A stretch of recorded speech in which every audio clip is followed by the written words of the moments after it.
Olá, minhas queridas, sejam todas bem-vindas ao nosso canal Universo da Mulher. Hoje nós vamos tratar do tema constelação familiar, a pedido da nossa querida Márcia Gomes Fernandes. E semana que vem nós vamos falar sobre autoconfiança, também a pedido de uma outra querida que se chama Kátia Silene. Participe você também entrando lá na comunidade e respondendo na postagem da enquete que tema você gostaria que eu abordasse aqui no nosso canal Universo da Mulher. Vamos à nossa vinheta, que eu já retorno para nós falarmos sobre esse maravilhoso tema.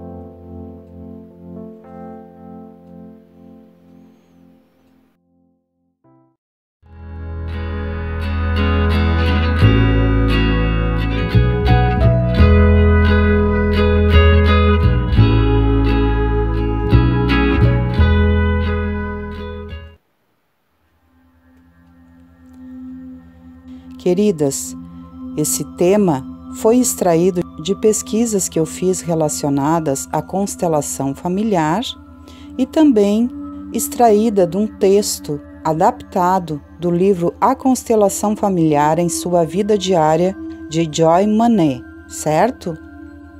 Então nós vamos começar falando sobre o criador da constelação sistêmica familiar. Hoje, quando se faz menção à terapia familiar sistêmica, pensa-se em Bert Hellinger e seu método das constelações familiares. Hellinger nasceu na Alemanha em 1925. Trabalhou como missionário na África do Sul, entre os Zulus, durante 16 anos, período em que foi, ao mesmo tempo, padre e diretor de uma escola de tamanho considerável. Na qualidade de sacerdote, viu-se diante dos costumes, dos rituais e da música dos Zulus. Uma formação ecumênica, somada à dinâmica de grupo fundada no diálogo, na fenomenologia e na experiência humana, marcou para ele uma etapa decisiva. Depois de 25 anos como padre, deixou sua congregação religiosa e voltou à Alemanha, e partiu para uma formação em psicanálise. Hellinger estudou inúmeras abordagens terapêuticas, algumas baseadas na respiração e no corpo, na Gestalt, na análise transacional, na terapia familiar sistêmica, em constelações familiares, na programação neurolinguística, em terapia provocativa e na terapia do abraço. Ele qualifica seu método de fenomenológico. É um método profundamente empírico, cujo estudo experimental lhe permitiu descobrir inúmeras leis que governam nossa vida e nosso destino. Quando Hellinger aborda a questão dessas leis, ele se recusa a ser categórico, com medo de alienar a sua preciosa liberdade para evoluir e aprender. Ele incessantemente põe à prova essas leis, como o fazem todos aqueles que praticam as constelações. Elas são validadas, adaptadas e até mesmo revogadas por seu método fenomenológico. Mas basicamente, essas leis que regem são 3 e atuam na alma, ou seja, atuam invisivelmente, mas ainda assim são reais e universais, e são elas a lei do pertencimento, a lei da hierarquia e a lei do equilíbrio de troca.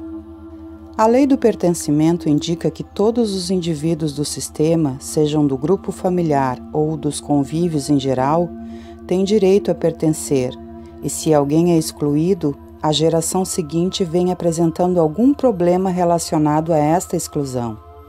Dando exemplos, digamos que numa família existe um alcoólatra ou uma pessoa com problemas de drogadição que foi excluída.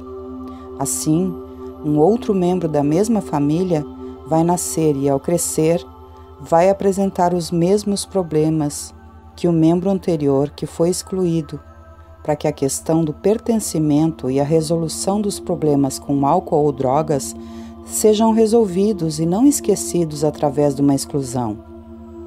Um outro exemplo Num grupo de amigos, um deles é grosseiro e intrometido, e ao invés de sentarem e conversarem com ele buscando entendimento, ele é excluído.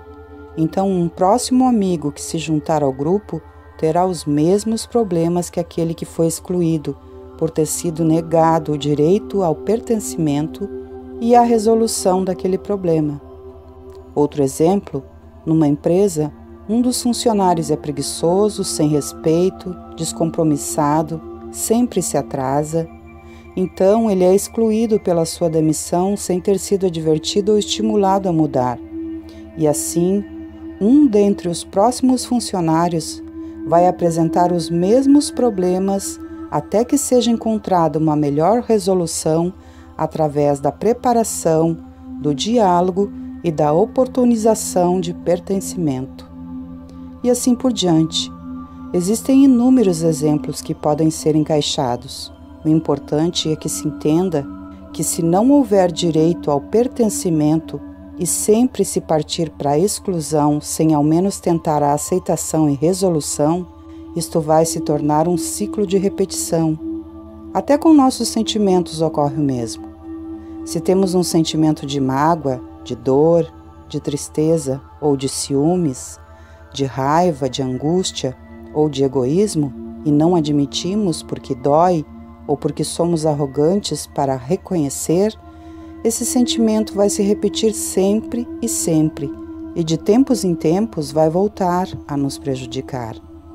Mas se nós o aceitamos e nos permitimos tratar, então ele vai se iluminar e estaremos leves e curados. Agora, falando da lei da hierarquia, ela nos diz que quem veio antes tem precedência.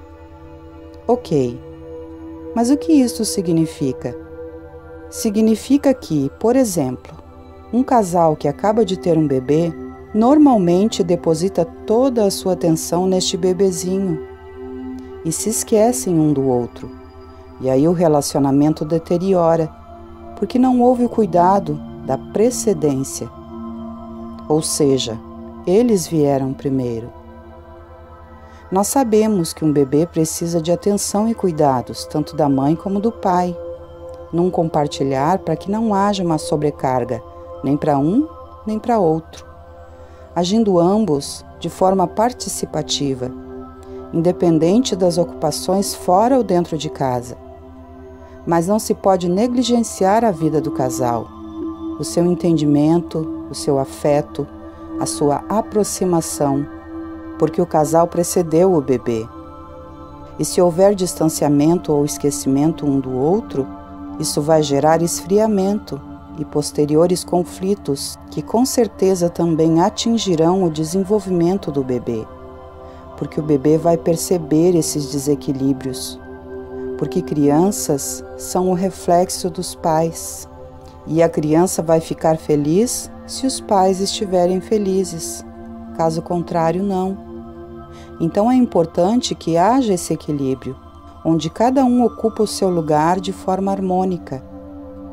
Outro exemplo relacionado à hierarquia é daquele filho que desonra, ofende, magoa, desrespeita os pais, os distrata, esquece deles e só os procura quando quer algo que o beneficie, os abandona, esquecendo que aquela mãe e aquele pai, independente de qualquer fator ou circunstância, lhe deram a vida, porque vieram primeiro que ele. E só por isso já é suficiente para que sejam aceitos e respeitados. E muitas vezes esse pai e essa mãe, a altos custos e muita luta, lhe educaram, cuidaram com afeto, passaram noites e dias a fio se dedicando e merecem a maior consideração, afeto, respeito. E mesmo quando um filho não tenha recebido o acolhimento necessário, ou não tenha sido criado pelo pai ou pela mãe, e talvez nem os conheça, ainda assim esse pai e essa mãe existem ou existiram. Senão esse filho não existiria. E pelo fato de ter recebido a vida já é motivo de reconhecimento e gratidão. Outro exemplo É aquele filho que se preocupa tanto com o pai ou com a mãe que esquece de si e muitas vezes até quer dominar a maneira dos pais agirem ou quer determinar ou evitar os seus relacionamentos. E acaba trocando os papéis e se torna pai ou mãe dos seus pais. Esse também é um erro que acarreta sérios problemas na vida deste filho, porque ele inverteu o fluxo que vem de cima para baixo e não de baixo para cima.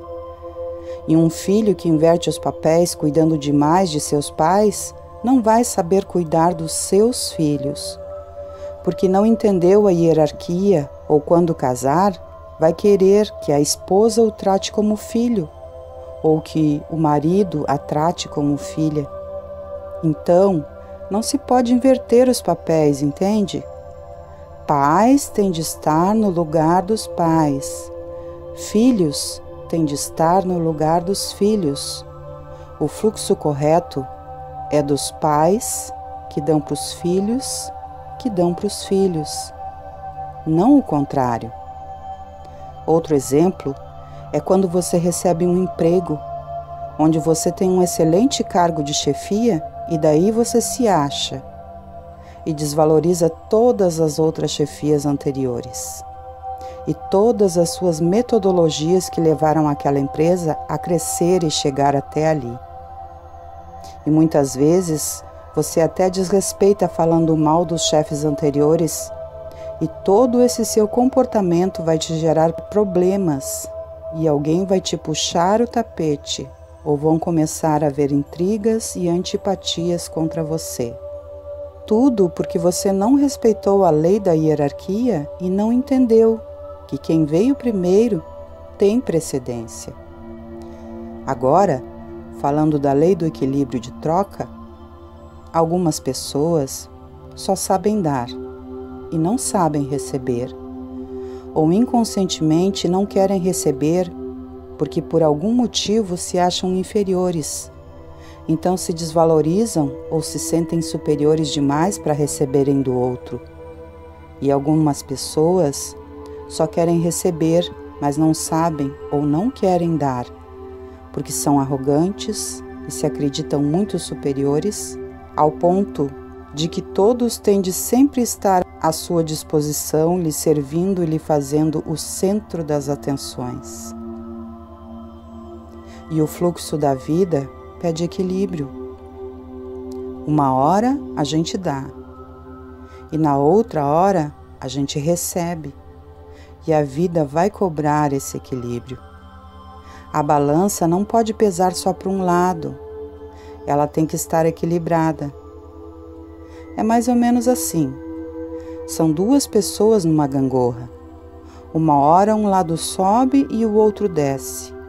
Outra hora um lado desce e o outro sobe para ter um equilíbrio. Porque ninguém mantém a gangorra no alto sozinho. Tem o outro.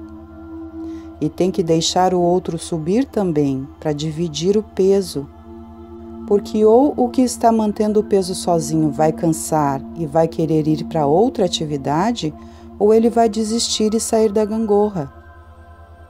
Um exemplo interessante a se analisar é aquele marido que foi traído ou abandonado pela esposa, ou aquela mulher que foi traída ou abandonada pelo marido. Porque traição ou abandono geralmente falam que alguém deu demais. É assim, a pessoa faz o seu melhor, dá tudo de si. Muitas vezes abre mão do que gosta e do que desejaria fazer. Dá e dá. O que também é errado e demonstra medo quando se abre mão demais e se dá demais, sendo permissiva demais. Tem de haver um equilíbrio, lembra? Mas ok, a pessoa dá e não recebe nada. E se recebe, recebe o mínimo, quase que nada. Daí isso gera peso, angústia, cansaço, porque o outro é um poço sem fundo e sempre quer mais e nada é bom e nem suficiente, e aí a pessoa se cansa e, esgotada, ela toma um impulso inconsciente e vai lá e trai. Porque entenda bem, ninguém trama premeditadamente uma traição, porque está se dando conta que está recebendo de mais ou de menos. Isso é o inconsciente dizendo basta. É a alma que está dizendo não dá mais. Traições premeditadas são um outro caso que não se encaixa aqui. E neste caso, então, a pessoa vai lá e trai. E se não trai, foge. Vai embora. Porque não suporta mais. Só dar e dar. Sem nunca, por N motivos, ser o suficiente. E pode também ser uma outra situação, assim, ó. Um dá, aí vai dando, e dá, e o outro tá lá recebendo. E ele dá, e dá mais, e mais um pouco. Não oportuniza que o outro também se doe, porque só ele ou ela é o lado bom, e só ele ou ela quer dar. Então essa dívida vai crescendo tanto para outra pessoa, que está ali recebendo demais, que tem uma hora que ela não consegue mais pagar. Então, ou ela trai, ou ela foge, porque não suporta mais. E isso serve para todos os nossos relacionamentos, sejam eles de amizade ou pares amorosos, porque diante da sociedade, quando entre um casal a uma traição ou separação, o que foi traído ou abandonado é sempre tratado como coitadinho. E as pessoas dizem, como pode? Ele fez tudo por ela. Ele deu do bom e do melhor para ela. Ele fez das tripas coração por ela. E ela foi lá e traiu ele. Ou ela abandonou o coitado. Ou pode ser ao contrário para a mulher, né? Ela fez tudo por ele. Ela fez o seu melhor. Ela deu tudo de si por ele. E ele foi lá e traiu ela. Ou, coitadinha, ele abandonou ela. Mas a verdade é que aquele que fez demais tirou a dignidade do outro e tomou o seu direito de conquista e de conseguir por si próprio. E o que deu demais se colocou como superior, tipo, olha bem como eu sou melhor, veja só como eu sou bom, olha como eu sei doar muito mais que você, tanto que eu me basto e nem preciso que você faça nada por mim. E a alma do outro, então, não aceita, não assimila esse peso. E inconsciente se deixa guiar por um dos dois mecanismos que são ou trai ou foge. Por isso, perceba em todas as suas relações, sejam elas de qualquer cunho afetivo, se você está dando mais do que deveria ou se está recebendo demais, porque isso gera raiva e desequilíbrio, gera desgaste e cansaço, e o outro inconscientemente pode tomar uma atitude extremada de traição ou fuga, querendo ir para longe de você. E até você mesmo vai acabar se esgotando das suas próprias atitudes. Lembre sempre, cada um tem de estar no seu lugar e assumir o seu papel, sem interferir ou assumir o papel do outro. Ao vir ao mundo no seio de uma família, não herdamos somente um patrimônio genético, mas também sistemas de crença e esquemas de comportamento. Nossa família é um campo de energia no interior do qual nós evoluímos. Cada um, desde seu nascimento, ocupa um lugar único. Nós somos mantidos em nosso campo familiar pessoal e individual num nível determinado que entrava ou faz crescer a nossa disposição para ser feliz, escolher livremente, ter êxito naquilo que empreendemos, para fazer durar os relacionamentos agradáveis, a saúde, o bem-estar e também as doenças. Acontece que experimentamos o sentimento de termos sido mantidos nos esquemas problemáticos desde tempos imemoriais. As constelações familiares nos dão a oportunidade de compreender os esquemas em seu nível mais profundo. Elas permitem que nos libertemos ao mesmo tempo que encontramos a paz e a felicidade. A natureza do nosso campo de energia familiar é determinada pela história da nossa família, principalmente sua religião e suas crenças. Nosso país de origem, a religião em meio à qual nascemos, também desempenham um papel. Essa natureza é moldada por acontecimentos marcantes, como a história dos relacionamentos dos pais e dos avós, morte de uma criança muito nova, abortos, partos prematuros, adoções, possíveis suicídios na família, guerras, exílios forçados, troca de religião, incestos, antepassados agressores ou vítimas, traições, ou mesmo os excessos de confiança. As ações generosas e altruístas de nossos pais e de nossos antepassados são saudáveis para nós, enquanto suas más ações modificam o campo energético familiar, obrigando as gerações posteriores a pagar o preço. Entre as más ações estão adquirir bens de forma duvidosa, trapacear ou roubar, pertencer a uma corporação cuja função envolve matar, como por exemplo o exército, as diferentes formas de violência, a internação psiquiátrica ou a prisão de um membro da família, os acidentes que terminam em morte, renegar a sua religião ou seu país, o comportamento dos nossos antepassados em relação às mulheres ou aos homens afeta a nossa aptidão para criar bons relacionamentos. A ausência de respeito e de gratidão a que nossos antepassados têm direito também vai alterar o campo de energia. Há um provérbio que fala que a terceira e a quarta geração receberão algo. E isso confirma-se nas constelações familiares. Pode até ser que a influência decorra daí. Imersos no campo energético familiar, ignoramos sua influência que permanece fora da nossa consciência.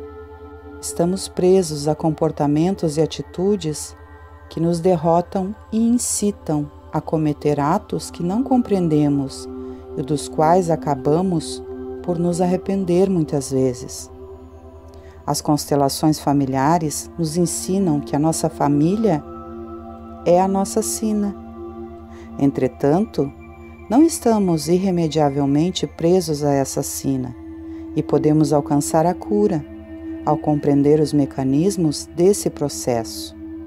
Então, ficamos na posse de poder de controlar o nosso comportamento a fim de evitar sofrimentos para gerações futuras, porque senão sempre vai ser um círculo repetitivo e vicioso. Vamos agora então ver o método de trabalho nas constelações familiares. Na maioria das vezes, as constelações familiares são conduzidas no seio de um grupo de trabalho, mas alguns profissionais as praticam em sessões individuais, sejam elas somente de terapia ou de coaching estrutural sistêmico, com o auxílio de âncoras espaciais ou bonecos. De um modo ou de outro, elas seguem um determinado número de etapas, que nós veremos a seguir. Começando pelas constelações familiares e as sessões individuais. Durante as sessões individuais, o terapeuta ou coach tem a possibilidade de assumir o papel de todos os representantes ou de confiar essa tarefa ao cliente. Há também a utilização de pedaços de papel que são as âncoras espaciais, nos quais se escreve o nome de um membro da família, depois dobra-se uma das extremidades em ponta para figurar a orientação do olhar do representante. Pede-se ao cliente que imagine que se trata de pessoas reais e não pedaços de papel. O cliente forma a constelação normalmente. Ele permanece em seguida ao lado de cada pedaço de papel e faz somente o trabalho dos representantes. Se ele quiser compartilhar a sua experiência, ele deixa o espaço da constelação e senta-se afastado dela. Ali, integra-se o que acabou de se passar. Esse método é muito eficaz. Alguns profissionais consideram que não se pode montar a constelação individual em todos os casos, ou com qualquer pessoa, pois quando um cliente está afastado de suas emoções, não pode-se pedir para ele ser representante em sua própria constelação, quer se trate de um trabalho individual ou de grupo. Falando das constelações em grupo, num primeiro momento, o coach ou terapeuta esclarece o problema ou a questão do cliente. São então escolhidos representantes entre os membros do grupo.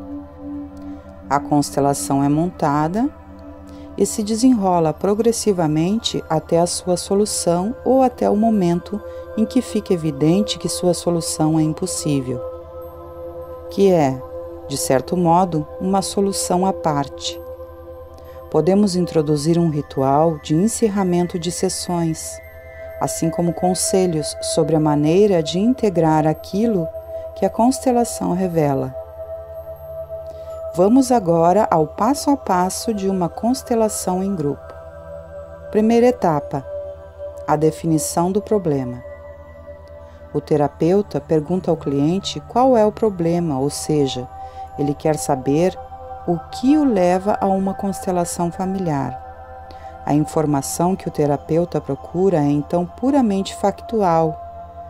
Ele não está interessado na história, em interpretações, julgamentos e explicações que a acompanham. O problema pode ser, por exemplo, não consigo me sentir feliz, ou tenho câncer, ou meu filho é deficiente, ou não consigo cuidar do meu pai idoso sem tomar o seu lugar no sistema, ou tenho depressão. O fundamento do método fenomenológico consiste em se concentrar nos fatos, naquilo que é. Quando um cliente diz, minha mãe não me ama, ele dá uma interpretação do comportamento da sua mãe. O profissional tentará obter informações factuais ao lhe perguntar, por exemplo, como é que você sabe disso? O cliente não tem como saber. O que esse trabalho nos ensina é que quando uma criança se sente mal amada, sua mãe se acha envolvida ou comprometida num esquema de bloqueio, que a impede de dar livre curso a seu desejo de ser uma mãe amorosa. O que as constelações familiares revelam é a verdade fundamental que mantém a situação dolorosa. Uma vez formulado o problema, a pergunta que surge com mais frequência é: o que se passou na sua família? Vamos ver um estudo de caso? O terapeuta pergunta: qual é o seu problema? E a cliente responde: vivo um relacionamento positivo e, no entanto, não consigo me sentir feliz. O terapeuta pergunta: o que se passou na sua família? A cliente responde: minha mãe perdeu um filho. Isso aconteceu antes do meu nascimento. O terapeuta pergunta: quanto tempo antes do seu nascimento? A cliente diz: 2 anos. Para muitos terapeutas, essas informações são suficientes para começar. Outros desejarão saber mais e farão mais perguntas. O terapeuta pode perguntar: você tem irmãos e irmãs? E a cliente pode responder sim, um irmão mais velho e uma irmã caçula. O terapeuta pergunta: como vão eles? E a cliente responde: minha irmã divorciou-se no ano passado e meu irmão está sempre com problemas de saúde. O terapeuta pergunta: você sabe o sexo da criança que seus pais perderam? A cliente responde: não. O terapeuta pergunta: seus pais continuam juntos? Na segunda etapa, é a escolha dos representantes. A cliente escolhe os participantes para representar os membros selecionados da família e para representá-la. Normalmente, no início de uma constelação, o terapeuta se prende a um número mínimo. No nosso exemplo, ele chama os representantes da cliente de seu companheiro e de seu irmão morto. O terapeuta pode, ao longo do trabalho, integrar outros representantes. Neste caso, em particular, trata-se provavelmente dos pais da cliente, do seu irmão e da sua irmã que ainda vivem. Isso, entretanto, não é de nenhum modo obrigatório, já que cada constelação é única e jamais podemos predizer, com certeza, o desenrolar de uma constelação. A terceira etapa é a montagem da constelação. O terapeuta pede à cliente que disponha os representantes no espaço e que lhe transmita uma orientação que dê conta das relações que uns mantêm com os outros. A cliente se concentra profundamente, coloca-se atrás de cada representante, um após o outro, pega-os pelos ombros e os move lentamente até que cada um se encontre numa posição que lhe convenha. A colocação dos representantes em seus lugares se faz intuitivamente, sem reflexões. É na atribuição de seus lugares que a constelação emerge e que um campo de energia autônomo se cria.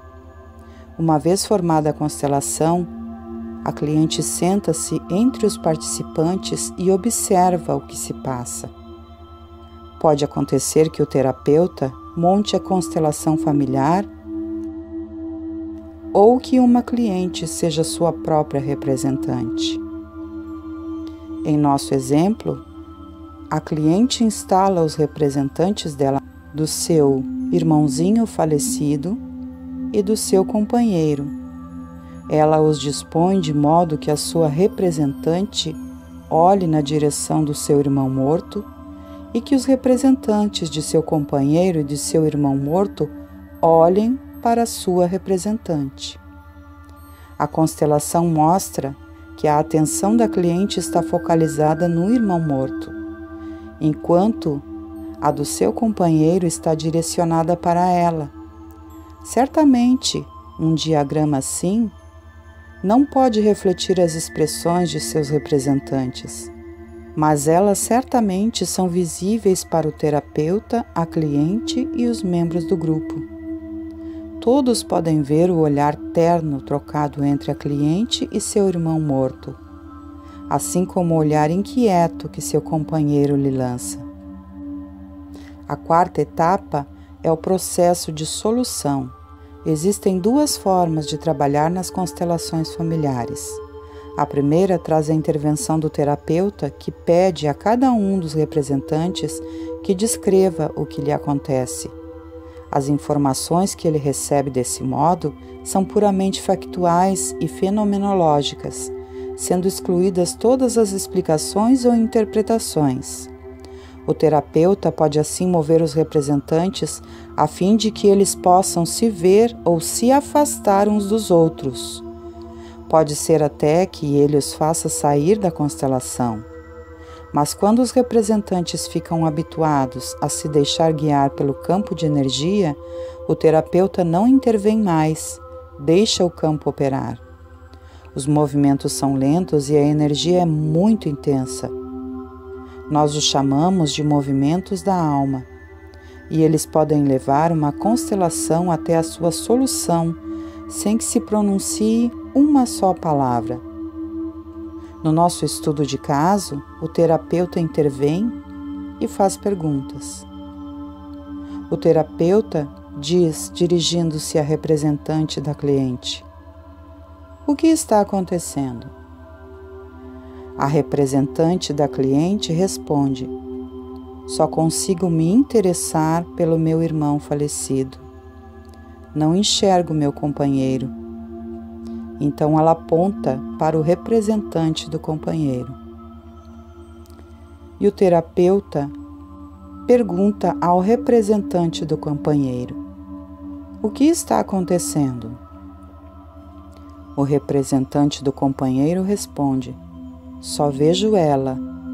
Não me interesso por ele. Quero ir na direção dela." O terapeuta pergunta ao representante do irmão morto: "O que está acontecendo?" O representante do irmão morto responde: "Amo minha irmã. Quero ir em sua direção." O irmão falecido e sua irmã caminham lentamente um na direção do outro e se abraçam. Ela apoia a cabeça no ombro dele e chora emocionada. O terapeuta faz uma pausa longa, depois pede à cliente que tome seu lugar na constelação. Neste momento, substitui o representante pelo cliente. Às vezes, os clientes representam a si mesmos no começo da constelação. Em outras ocasiões, como no nosso exemplo, esse lugar é ocupado por uma pessoa qualquer, até o momento em que o terapeuta pede ao cliente que assuma o lugar que seu representante agora deve abandonar. Isso ocorre muito lentamente e com muita delicadeza.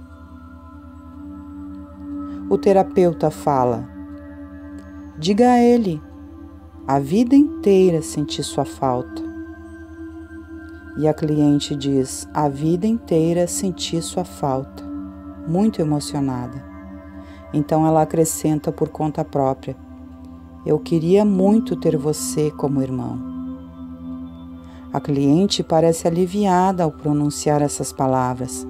Ela balança a cabeça lentamente diversas vezes, à medida que entende o alcance do que acabou de dizer. Depois de algum tempo, a energia se desloca. A cliente deixa seu irmão se afastar dela e recua um passo. Sem soltar a sua mão, ela olha seu companheiro pela primeira vez, então ela sorri. O terapeuta diz: "Diga a seu irmão, este é o meu companheiro." A cliente então diz ao representante do irmão falecido: "Este é o meu companheiro." O representante do irmão morto olha o companheiro amigavelmente. A cliente atrai seu companheiro para junto de si e solta a mão do irmão morto. Eles ficam diante do irmão e o olham com carinho. O terapeuta diz: "Diga a ele", apontando para o irmão morto: "Você continua a viver em mim. Eu o reverencio, eu o respeito e você ocupa um lugar no meu coração. Em algum momento, quando chegar a minha hora, eu me juntarei a você. Enquanto isso, eu lhe peço que vele por mim." Na quinta etapa é então a solução. O irmão morto sorri para ela. O casal se abraça, o irmão se aproxima e envolve o casal em seus braços. O terapeuta diz: ficaremos por aqui. A solução de uma constelação dá aos seus membros a sensação de livrar-se de um peso, traz paz e satisfação ao seio do campo da energia familiar. A sexta etapa é o ritual de encerramento. Existem inúmeras maneiras de deixar o seu papel de representante. Às vezes, os representantes circulam pela sala ou saem para esticar as pernas. Desempenhar o papel de representante numa constelação familiar é uma experiência muito profunda, o que explica por que às vezes é difícil deixá-lo. O cliente pode ser bem-sucedido nessa tarefa ao se aproximar de cada representante, pegar-lhe a mão e agradecer-lhe dizendo: "Obrigado por ter aceitado representar minha mãe, ou meu pai, ou meu companheiro, meu irmão, enfim. Agora pode voltar a ser você mesmo." Então ela diz o nome desta própria pessoa que foi representante daquele familiar. A sétima etapa são os conselhos para integrar as constelações. O campo de energia de uma constelação é muito sensível. As constelações são capazes de produzir mudanças profundas. Elas propõem em movimento mudanças importantes de processos de cura que progridem lentamente e se estendem pouco a pouco aos diferentes domínios da vida do cliente. Isso pode levar, às vezes, até 2 anos. É primordial deixar que siga o seu curso livremente sem intervenções. Por isso, o terapeuta costuma aconselhar o cliente a não falar sobre isso nem com pessoas da família, nem com membros do grupo. Ele pede também aos representantes que não falem com o cliente sobre suas constelações, nem lhe perguntem sobre mudanças ocorridas ou sobre os membros de sua família. Falar do que se passou reduz a intensidade da energia disponível para a solução da constelação. Isso diminui a liberdade que os clientes têm de trabalhar e integrar sua experiência a seu modo, enfraquecendo assim essa experiência.